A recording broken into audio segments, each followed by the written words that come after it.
Pinag-iinitan ngayon ang pagbabalik sa ere ng ABS-CBN sa All TV, matapos mapansin ng publiko ang sunod-sunod na pagpapalabas ng kapamilya program sa naturang free TV channel.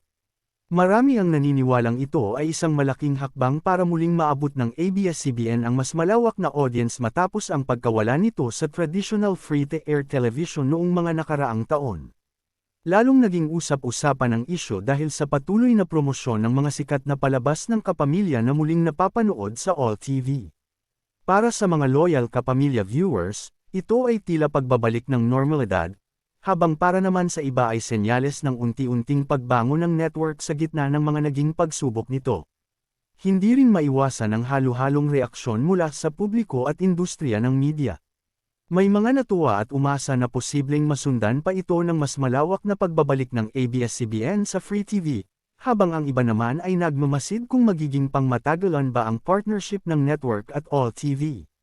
Maging ang Kongreso ay kino out din dahil tila nagbalik prangkisa lamang ang ABS-CBN. Sa kabila ng mainit na diskusyon, nananatiling maingat ang ABS-CBN sa mga pahayag nito. Wala pang malinaw na detalye kung ito ba ay hakbang patungo sa mas malaking pagbabalik sa ere o bahagi lamang ng kasalukuyang content partnerships ng kumpanya upang patuloy na maihatid ang kanilang mga programa sa publiko. Gayunpaman, malinaw na muling naging sentro ng atensyon ang ABS-CBN sa telebisyon. Ang pagbabalik ng mga palabas nito sa All TV ay nagbigay ng bagong pag-asa sa mga manunood at muling nagpasigla sa usapan tungkol sa kinabukasan ng Free TV sa Pilipinas.